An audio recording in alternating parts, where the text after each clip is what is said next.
nomes não ficaram nos livros. Os rostos se perderam no tempo.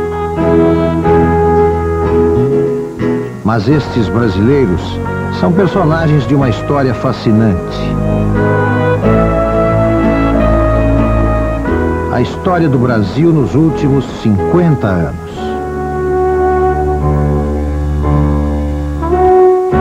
Antigamente lutaram muito, né, pra gente ter o direito de voto. Não acredito mais em político. Eu já estou calejado. Fui a passeatas, corri de polícia. É bom olhar para trás e rir um pouco do que você passou. A gente estava enfrentando o medo. As porradas amadurecem. Era o meu primeiro voto para presidente. Vivia aquela expectativa de que o Messias chegasse. Aí eu falei, bom, consegui mudar a história do Brasil. Para mim, comunista, bom mesmo, comunismo é morto, né? Beber de novo na fonte de tudo que a humanidade sempre bebeu, que é a democracia. A gente guarda o nome de presidentes e figuras públicas, mas a história também é feita pelos anônimos. Quando o povo não deixa claro o que quer, sempre aparece alguém para falar em seu nome. Mas quando a sociedade se organiza em torno de ideias e objetivos, costuma mudar os rumos da história. Este programa da série A História de Todos Nós, 50 anos de Brasil, retrata os caminhos do brasileiro em busca de sua afirmação política, a construção da cidadania.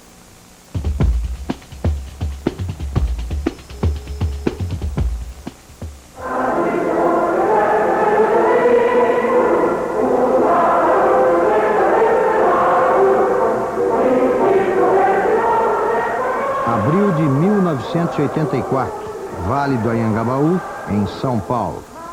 Depois de 20 anos de regime militar, mais de 1 milhão de brasileiros pedem a volta da democracia.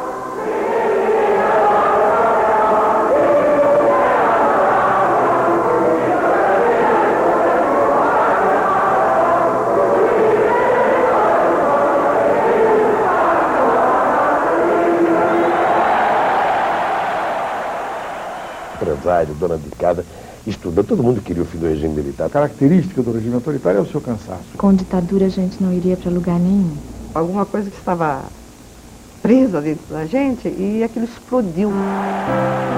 Era o ponto alto do movimento pela volta das eleições para presidente, que começou timidamente. Em pouco tempo, cobriu o país de verde e amarelo. O povo paga imposto, é uma exigência, mas quem paga também pode cobrar. Muitos e muitos artistas foram pelo Brasil afora, fomos para os palanques. Vamos começar com o corinho. 1, 2... Os brasileiros queriam retomar o controle do próprio destino.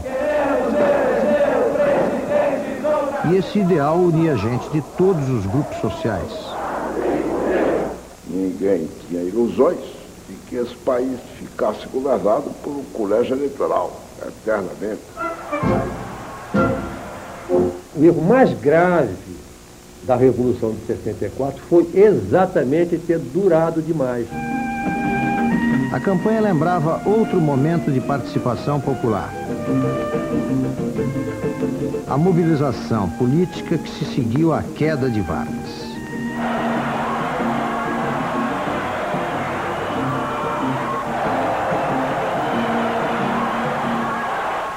Getúlio sempre teve uma frase, que não sei se é verdadeira ou não, mas que é atribuída a ele, dizendo: voto não enche barriga. Claro que voto não enche barriga, mas as pessoas queriam votar. Outro momento de mobilização ocorreu no início dos anos 60, durante o tumultuado governo de João Goulart. Num país politicamente dividido ao meio. O presidente João Goulart agradece a homenagem, exortando os trabalhadores para que se mantenham unidos para lutar e superar as dificuldades que afligem a nação. Um dos momentos mais altos da pressão popular na vida, na cena política do país. Eu aplaudia de pé o Jango, o Brizola, aquele pessoal da esquerda. Nós estávamos caminhando por um tipo de regime que dava medo.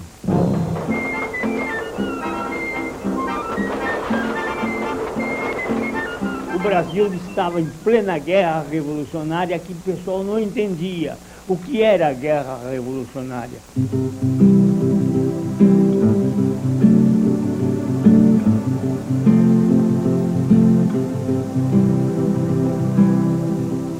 A dúvida do Jango era qual seria realmente o seu pensamento ideológico, do ponto de vista ideológico.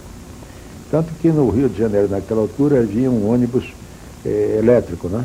Que vinha eu ora parava à direita, ora parava à esquerda. Então a gente chamava isso, era o Jango. Uma parte da população se organizava para exigir reformas sociais, as chamadas reformas de base. Prial, igual de todas essas reformas que se fala hoje, inclusive a reforma agrária. Todo mundo achou que era possível mudar e começaram os movimentos revolucionários. No Nordeste, milhares de lavradores se engajaram nas ligas camponesas, que tinham surgido na década de 50 e agora começavam a agitar os campos. São consideradas um movimento subversivo, um movimento ilegal. Nas cidades, as centrais sindicais influenciavam setores estratégicos da economia e ameaçavam parar o país. Eles são cada vez mais politizados, o que acende uma luz vermelha para os setores da direita, não é? E quem os mobiliza?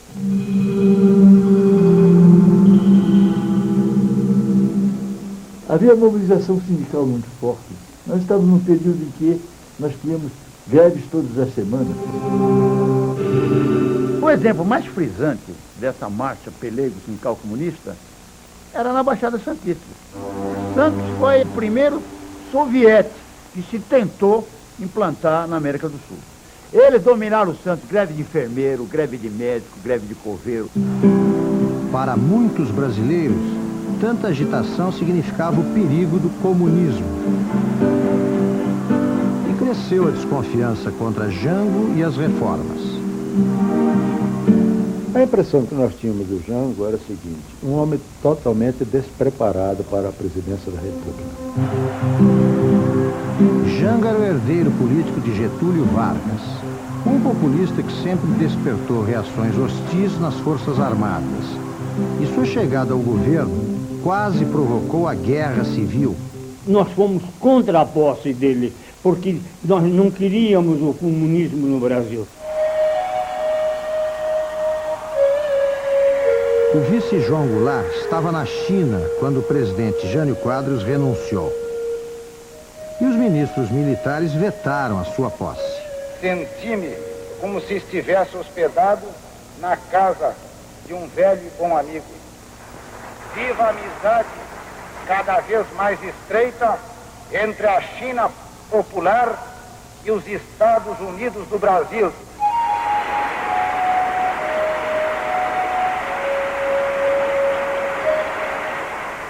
Os militares se arrepiaram de ver que o governo passaria ao herdeiro natural de Vargas, eles que eram basicamente anti-varguistas. O Rio Grande do Sul, terra de Jango, chegou a mobilizar tropas para defender a posse.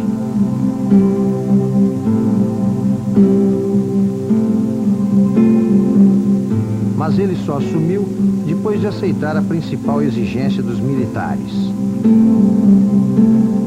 a adoção do parlamentarismo, que reduzia seus poderes como presidente. Foi a saída honrosa para os militares aceitarem a posse de Goulart, que o veto era a guerra, o veto intransigente era a guerra civil. O mundo também estava dividido. Estados Unidos e União Soviética lideravam os blocos que mediam forças na Guerra Fria. E a vitória do socialismo em Cuba trazia o confronto ideológico para mais perto do Brasil. As alternativas do mundo pareciam apenas duas, né? Ou o socialismo ou o capitalismo. O senhor João Goulart, chegando aos Estados Unidos, no momento em que tantas dúvidas se lançavam no espírito do seu povo, teve a capacidade de esclarecê-las em prol da amizade entre os dois povos, que hoje, mais do que nunca, se afigura como indispensável aos povos defensores da democracia. Aí começou a se delinear o sucesso da visita do presidente brasileiro, quando a imprensa norte-americana tornou claro que o nosso dirigente era mais do que bem-vindo aos Estados Unidos. E o presidente Kennedy manifestou o desejo de triplicar as horas que pretendia passar ao lado do senhor João Goulart, fato sem precedentes na história política dos Estados Unidos. Era o receio de Kennedy de uma esquerdização do Brasil.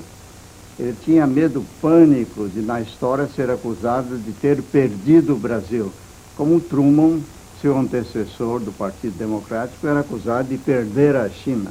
É um país subdesenvolvido, subdesenvolvido, subdesenvolvido. O conflito ideológico influenciava tudo, Subdesenvolvido. até a cultura e as artes. Que chora esse menino, chora de barriga cheia, com vontade de mamar. E olha coco, tá viru, viru, viru, lelei. E olha coco, tá viru, viru, bah. E olha coco, tá viru, viru, viru, lelei. E olha coco, tá viru, viru, bah. Havia a ideia muito forte no Brasil que a gente tinha que ensinar as massas o caminho da verdade. Havia a ideia de que você conscientizando a população, as coisas mudariam. Enquanto o país se dividia entre dois caminhos, a economia entrava em queda livre. Tínhamos inflação e recessão ao mesmo tempo. A economia brasileira marchava para um colapso. Nesse clima, a conspiração contra Jango foi ganhando impulso.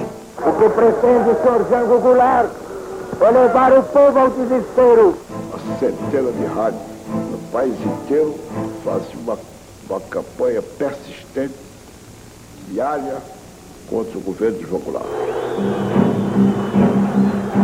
O que precipitou o golpe foi a quebra da disciplina nas Forças Armadas. Cabos e sargentos se organizaram em torno de bandeiras políticas. Misturou a desordem nas Forças Armadas, o comunismo que já estava nas nossas portas. Mas, para mim, soldado, o que motivou mesmo foi a desordem que existia nas Forças Armadas. Tudo isso era veneno para os militares, né? Entre manter esse estado de coisas e dar um golpe, era preferível dar um golpe. Eles tocaram numa coisa que é o tabu de qualquer organização militar: hierarquia e disciplina. Na hora que quebrou a hierarquia e disciplina, aí, doutor, não tinha quem segurasse mais o movimento militar em 64. Em março de 64, uma sexta-feira 13, milhares de pessoas se reuniram num comício no Rio de Janeiro a favor das reformas. Tem fotografia desse comício, e mostra os gorila na forca, não sei mais o quê. Um comício onde estava o presidente da República lá, o ministro do Exército estava lá, o Exército garantindo aquilo ali que era uma ilegalidade. Trabalhadores do campo já poderão então ver concretizada pedaço de terra própria para eles trabalhar. Já havia sido comunicado que iam fazer um atentado também naquele dia. Eu tinha verdadeiro terror de que acontecesse realmente alguma coisa nesse sentido, de sabotagem, de explodir uma bomba. O que parecia uma demonstração de força dos movimentos ligados a Jango valeu como uma senha para o golpe. E o Carlos Lacerda, que era contra o Jango, tinha pedido que todas as famílias brasileiras pusessem uma vela acesa nas suas janelas para demonstrar o repúdio aos comunistas. Quando a gente começou a passar na Praia do Flamengo, todas as janelas de todos os prédios praticamente tinha uma vela acesa. E na Praia de Botafogo, idem. Ia chegando ali em Copacabana, idem. A parte da população que estava contra Jango organizou as chamadas Marchas da Família com Deus pela Liberdade. Aquela marcha por Deus e pela família, aqueles movimentos todos de certos setores intelectuais, sabiam, sempre deram um certo apoio ao exército.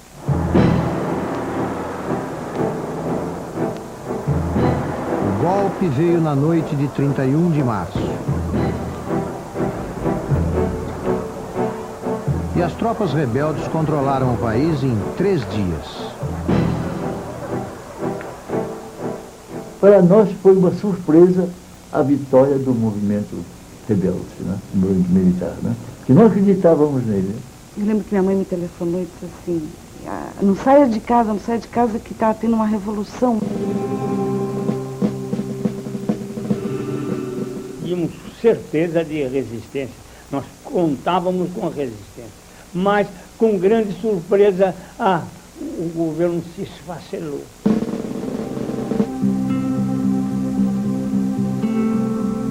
Eu fiquei cercada de militares por todos os lados na Granja do Torto, com meus 2 filhos.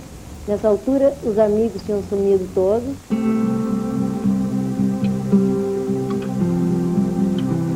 Sem apoio, Jango partiu para o exílio, de onde só voltaria morto muitos anos depois.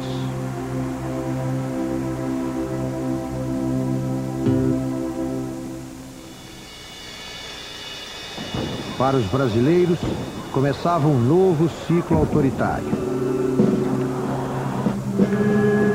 Eu comecei a ter notícias de prisões, de violências, de torturas.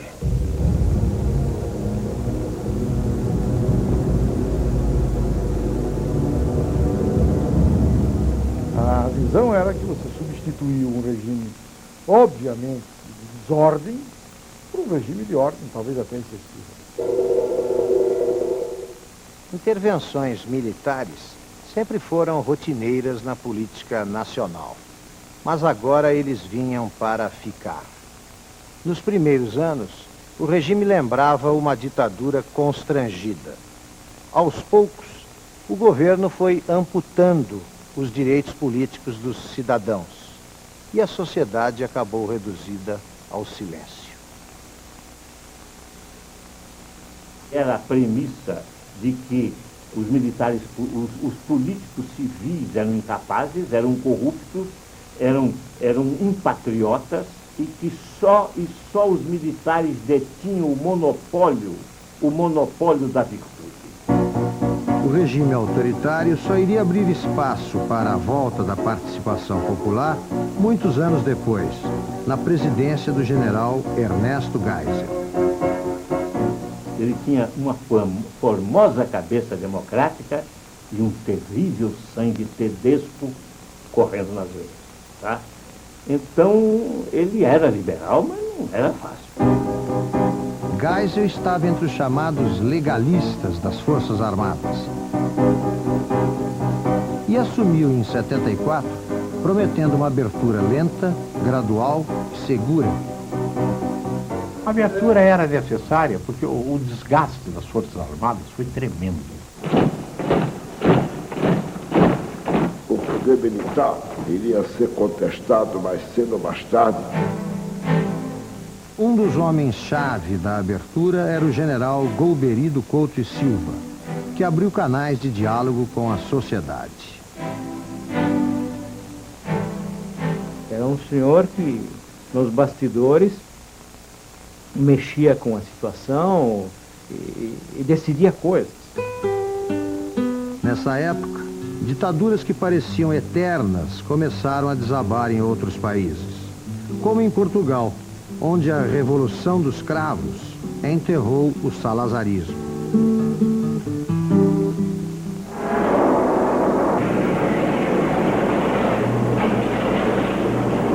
No Brasil, o modelo econômico do regime dava sinais de esgotamento.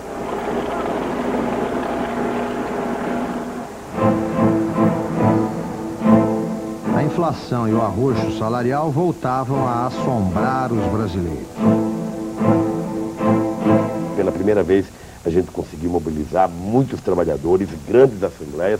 A luta dos trabalhadores de São Bernardo do Campo e Diadema tem que continuar. É a continuidade da nossa luta. E nós começamos então a fazer um discurso já mais politizado, uma coisa já mais forte, uma coisa já mais de contestação, efetivamente, ao regime militar. Companheiro, está na hora de parar! Todo mundo para outra vez! Os sindicatos, que tinham praticamente desaparecido como força política, voltaram à cena, com novas lideranças. Temos um sindicalismo novo, evidente, não mais aquele sindicalismo paternalista de Vargas, mas um sindicalismo que nasceu na luta dentro da Revolução. As greves continuavam proibidas, mas em 1978, milhares de metalúrgicos pararam algumas fábricas no ABC Paulista. Era o recomeço do movimento operário. Por que nós começamos a brigar? Porque nós já tínhamos adquirido o hábito de comer carne. E o arroz salarial estava fazendo com que a gente parasse de comer carne. Começaram também os chamados panelaços contra a carestia. Nesta Assembleia do Movimento do Custo de Vida, movimento esse em que nós, trabalhadores da classe operária, são os que mais sofremos. Também os jovens queriam recuperar o espaço político perdido. Nós não vamos desafiar a autoridade, ela tem que ser respeitada. Ato público está proibido, não admitimos passeata nem comício. Está todo mundo preso. E hoje vão ser enquadrados na Lei de Segurança Nacional. Quantas pessoas foram presas? Não sei quantas. Quantas estiverem aqui? No momento em que o regime permitia apenas 2 partidos, o Movimento Democrático Brasileiro, MDB, tornou-se uma frente de oposições. Foi aquele partido que acolheu dentro de si muitos grupos, muitas pessoas, muitos setores, para fazer a luta institucional, a luta política institucional. A Igreja Católica, que em 1964 tinha aplaudido o golpe militar, agora apoiava os movimentos populares. Houve um momento político intensíssimo, no sentido de a Igreja assumir as dores do povo e querer que o povo tomasse a sua história na mão. A Igreja também era uma das poucas vozes a denunciar as violações dos direitos humanos quando a censura silenciava o país. Como em 75, no assassinato do jornalista Vladimir Herzog. E logo depois, na morte sob tortura de Manuel Fiel Filho. Chefe da tortura tinha uma amante.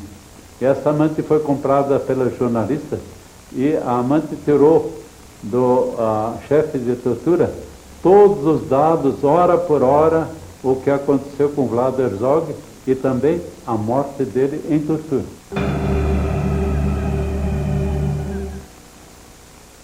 A selvageria nos porões provocou um confronto nas Forças Armadas. Os partidários da abertura decidiram enfrentar a ultradireita militar. E os generais que protegiam os torturadores foram demitidos pelo presidente Geisel.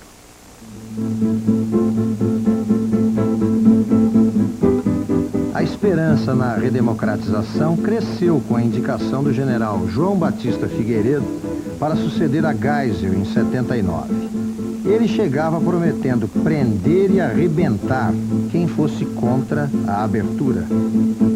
O regime militar autoritário perdeu o ponto nas mãos do Figueiredo. Mas até quanto essa perda de ponto foi decisão dele, ou ele foi engolfado pelos acontecimentos, eu não sei dizer. Em 79, Figueiredo cumpriu a promessa de decretar uma anistia política. Eu não aguentava mais o exílio, eu já estava dilacerado de todas as maneiras, não aguentava mais. Com a anistia, milhares de pessoas, entre caçados e exilados, ganharam de volta a cidadania brasileira. Eu me senti voltando para o Brasil, voltando para os amigos, voltando para recomeçar uma vida. Mas o caminho para a democracia ainda estava cheio de obstáculos. Porque extremistas militares recorreram ao terrorismo para explodir a abertura. Eu recebi uma carta dizendo, e assinado com a cruz svástica, a cruz de Hitler, né? Estava assinado com a cruz de Hitler. O senhor vai receber 3 dessas cartas, e a 4ª vai chegar à sua casa quando o senhor estiver morto. Em 81, esses terroristas tentaram explodir várias bombas num festival de música lotado de jovens no Rio Centro. Eu não sei o que se passou na cabeça daqueles doidos, entendeu? Porque terrorismo é o diabo. Se explodisse a bomba que dizem que estava no palco lá do espetáculo, nós tínhamos que ter centenas de mortos. O arquivamento do inquérito aprofundou a crise nas Forças Armadas. Não há essa dúvida que havia elementos do Exército comprometidos com o Rio Centro. Eu não acredito que fosse só o capitão e o sargento que faleceu com a bomba no colo, entendeu? Aquele capitão não tomaria essa iniciativa. Devia ter alguém por trás dele, mas o próprio governo, João Figueiredo, não quis apurar.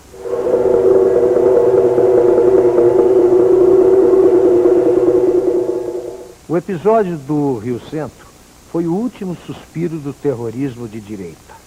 A bomba que explodiu no colo de um sargento também implodiu a confiança no governo Figueiredo e deu mais munição à ofensiva democrática.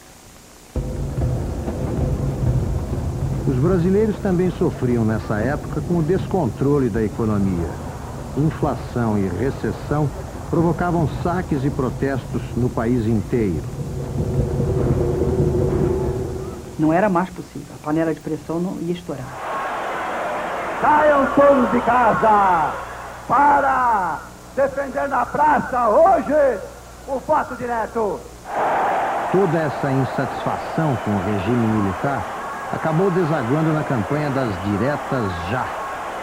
É uma retomada da identidade nacional, do orgulho nacional e da luta pela redemocratização do país. Se a gente tivesse direito à palavra, direito a se manifestar, conquistando a democracia novamente, democracia plena. Achei que a gente ia ganhar, ia ter uma eleição direta, ia fazer a ruptura democrática com o regime militar.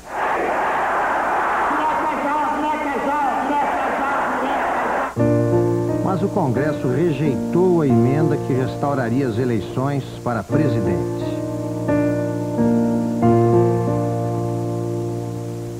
Guardei um recorte de jornal por muito tempo. Saiu a relação daqueles políticos que votaram contra. A gente acreditava que tinha tido nas mãos a possibilidade de mudar o país. É impossível que aquele povo chorando daquele jeito nas ruas, como a gente viu, a comoção que foi não ter as diretas, a história do Brasil teria sido outra, gente.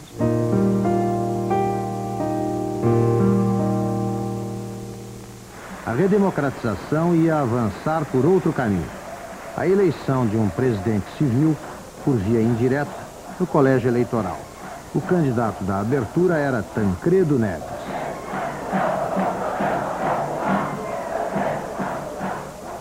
Era uma pessoa que é a esperança nossa, né? Ele era realmente uma pessoa que estava querendo fazer o Brasil um Brasil melhor. A vida dele era política. Ele só fazia isso. Ele gostava de política.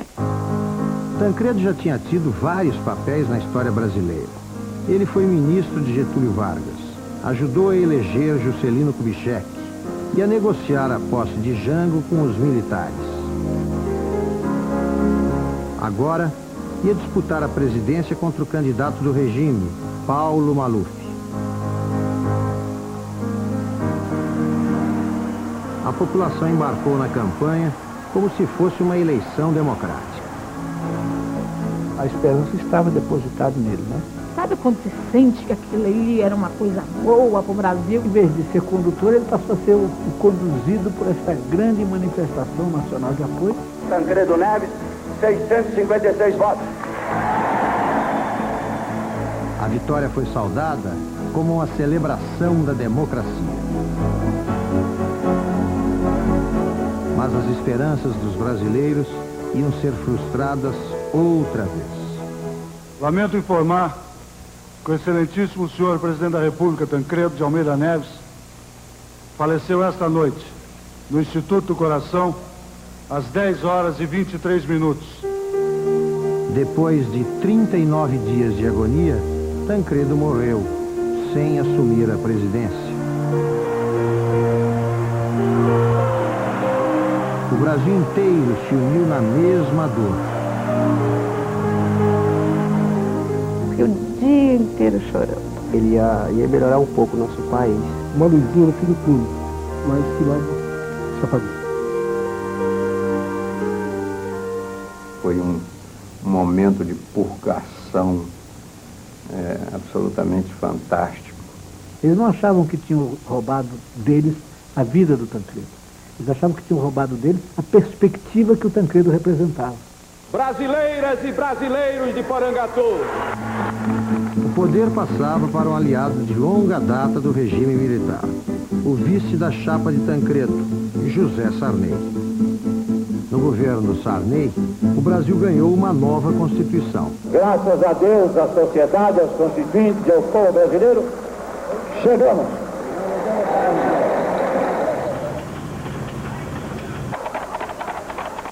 Mas a crise econômica só piorou.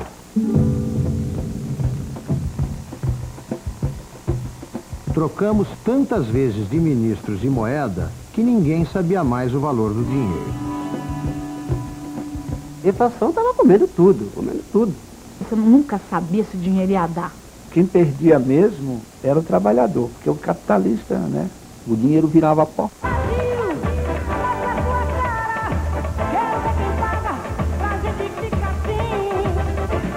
E eu que pensei que alguma coisa tivesse mudado nesse país. O desencanto popular era tão grande que até as novelas de televisão retratavam o clima de vale tudo. Horrível no caminho, uma gente feia parada esperando uns ônibus caquéticos. O dólar a 300. A taxa acumulada nos últimos 12 meses bateu todos os recordes. Com a inflação chegando a quase 2.000% ao ano, o dinheiro agora encolhia em questão de horas.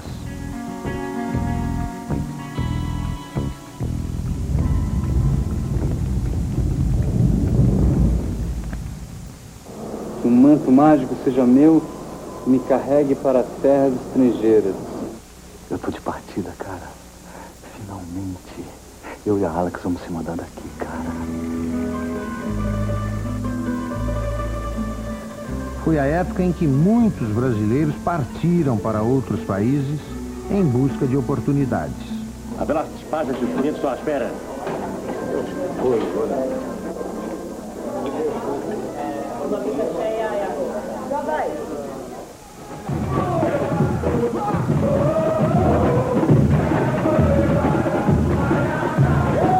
A distância entre ricos e pobres aumentou. E a miséria invadiu até o carnaval, numa alegoria dos tempos difíceis. Eu estava querendo testemunhar, querendo que outras pessoas também abrissem os olhos. Mas profissionais da esperança sobrevivem a todas as frustrações. E em 89, fomos para as urnas com o entusiasmo de um artilheiro a caminho do gol. Depois de 30 anos de jejum, voltávamos a eleger o presidente pelo voto direto. De um lado, estava o líder dos trabalhadores, Luiz Inácio Lula da Silva, que prometia colocar o povo no poder. O que eu simbolizei para milhões de brasileiros é a perspectiva de que um de baixo pode chegar lá em cima.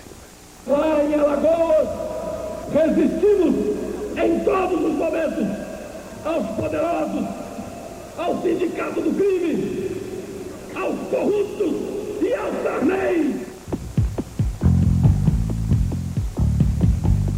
A outra opção era o alagoano Fernando Collor de Mello, que falava em caçar marajás e levar o país à modernidade.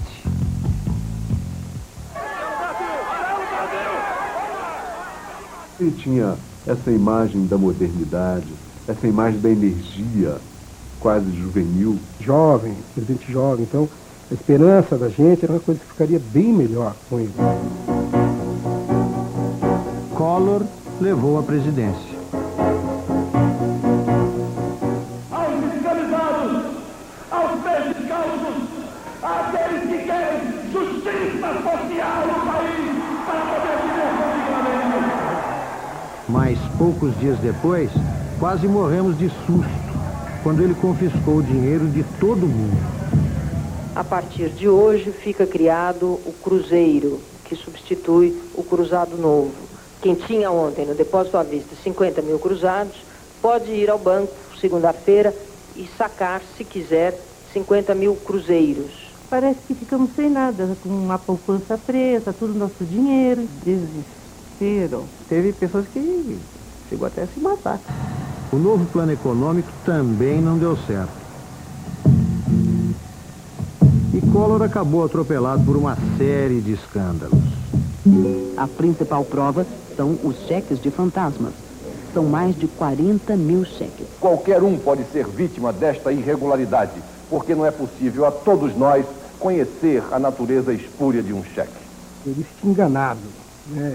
Ele enganou a mim e o Brasil inteiro. O Collor se comportava como se ele fosse um coronel da Revolução, entendeu? Ninguém vai me julgar, ninguém vai me punir, eu posso fazer o que eu quiser. Nesse governo só existe uma vontade política, que é a vontade do presidente. Mesmo para um país acostumado a casos de corrupção, aquilo era demais.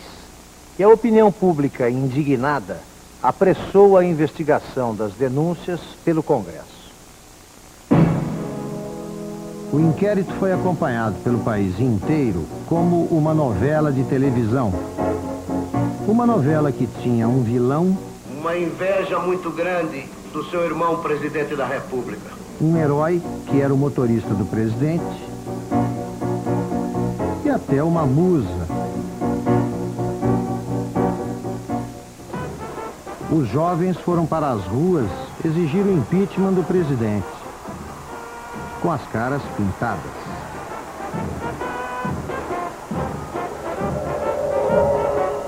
E chegou um dia que o Collor falou assim, não, saiam e ponham a bandeira nacional.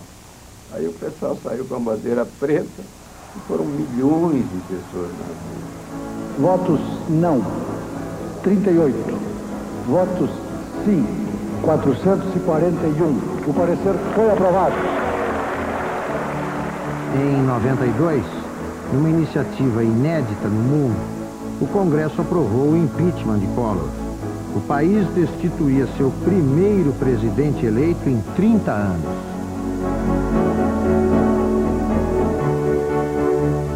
Na véspera da votação, todo mundo dizia, não passa.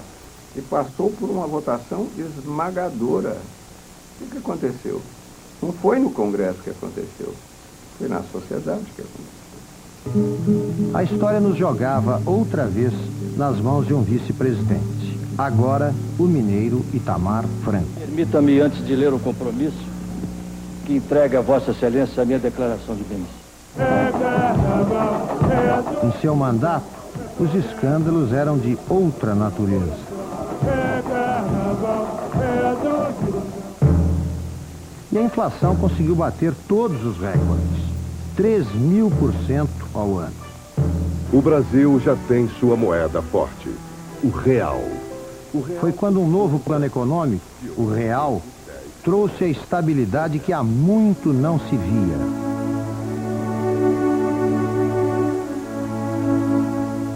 A bomba, gol! Vamos ver o Brasil! Pra fora, Brasil, campeão do mundo! A boa notícia veio junto com outra vitória, a conquista do tetracampeonato mundial de futebol. O novo clima de otimismo ajudou a eleger o criador do Real, Fernando Henrique Cardoso, para a presidência da República.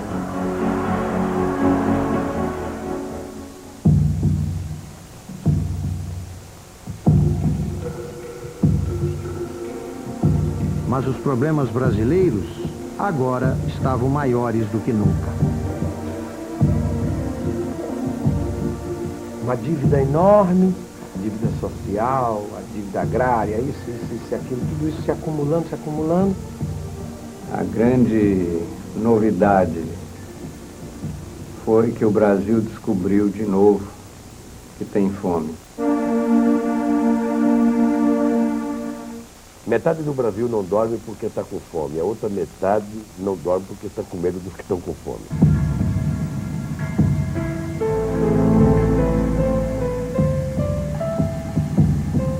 A assassina da Candelária jogou, assim, na cara de todo mundo, aquele Brasil que ninguém quer ver.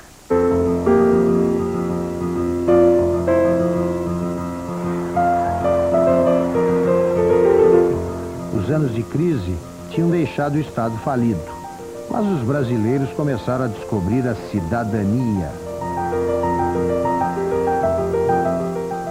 A falência do Estado tem um lado bom de fazer descobrir a sociedade civil no Brasil, que é a coisa mais importante que a gente precisa ter. Antes nós apelávamos ao militante, ao líder sindical, ao dirigente político, mas o cidadão era o anônimo.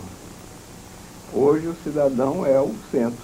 Ainda tem muita gente completamente alheio, eu acho que não se sentindo cidadão. Aos poucos, estão surgindo organizações não governamentais voltadas para problemas como saúde e habitação.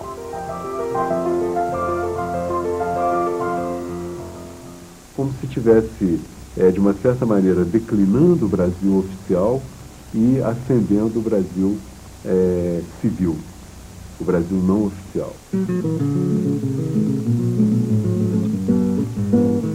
No começo dos anos 90, uma aliança nacional contra a fome mostrou o caminho da solidariedade. O brasileiro adora solidariedade.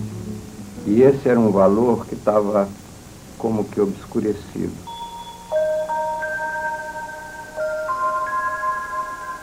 A defesa do meio ambiente começa a tornar-se uma bandeira em várias regiões.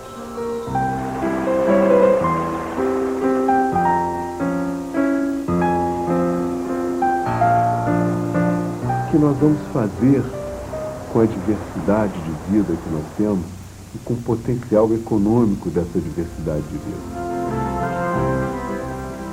E um pouco por toda parte surgem novas iniciativas para garantir um futuro para as crianças brasileiras. No final deste ciclo de 50 anos, aprendemos algumas coisas sobre a democracia. Deixamos de acreditar em milagres e salvadores da pátria. E descobrimos que os problemas só podem ser resolvidos por nós mesmos. O futuro terá de ser moldado pelas mãos dos brasileiros. O povo, em seus acertos e desacertos, ele vai caminhando no rumo certo. Eu tenho que fazer por mim, porque se eu for esperar pelos políticos... Nós estamos vivendo um momento muito interessante no Brasil de hoje, que é o nascimento da sociedade civil. A sociedade mudou, se organizou muito, existem contrapesos, existe a imprensa muito ativa, muito livre. As pessoas lutando pelo aquilo que acreditam ou necessitam sempre foi o caminho, né? O Brasil é realmente o país onde a gente pode sonhar e onde o sonho comum um dia se transformará em realidade. Então tem que que mudar você mesmo. Você tem que ver que, né, o mundo está aí para todo mundo viver, não é? O sol nasceu para todos.